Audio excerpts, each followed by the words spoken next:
તો અમેરિકામાં ઘૂસણખોરી કરવી હવે મુશ્કેલ બની જશે। અમેરિકાના 47મા રાષ્ટ્રપતિ તરીકે શપથ લેતા જ ડોનાલ્ડ ટ્રમ્પે કડક નિર્ણયો લીધા છે। મેક્સિકો બોર્ડર પર દિવાલ બનાવાશે અને ગેરકાયદે ઇમિગ્રન્ટ્સને બહાર ફેંકી દેવાશે। કરોડો રૂપિયા આપીને લોકો બોર્ડર્સ ક્રોસ કરતા હોય છે ત્યારે દિવાલ બની જતા અને સૈન્ય ખડકલો થતા વિદેશ જતા ગુજરાતીઓ પર ઘણી અસર થવાની સંભાવના।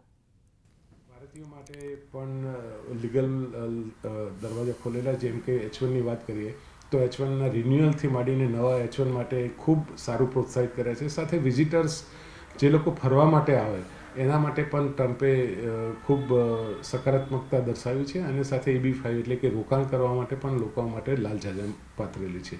આમ લીગલ તરીકેથી અમેરિકા જવા માટેના દ્વાર હવે ખુલ્લા થશે એવું લાગી રહ્યું છે।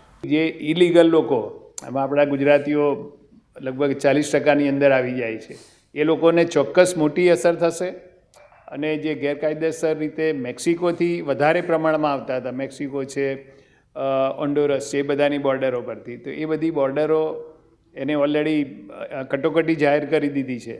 એના લીધે અહીંથી પણ આવનારા લોકો ઉપર મોટી તવાઈ આવશે, એટલે ખોટી રીતે આવવાવાળા હું માનતો નથી કે જે લોકો સાચા ઇમિગ્રેશન પર આવે છે એના ઉપર કોઈ કાપ આવે, સિવાય કે એની સૂઝબૂછ પ્રમાણે કદાચ કોઈ સ્પેશિયલ કમ્યુનિટી ઉપર એ કાપ મૂકી શકે, પણ કદાચ ભારતના લોકોને તો કોઈ અસર નહીં થાય, regardless of race and religion.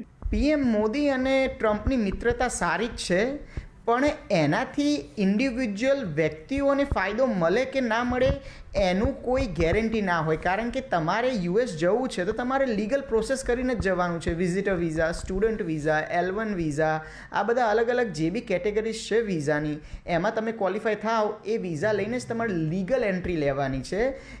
એ લેવા માટે તમારે મોદી સાહેબ અને ટ્રમ્પની મિત્રતાથી કોઈ વધારે ફાયદો મળશે નહીં।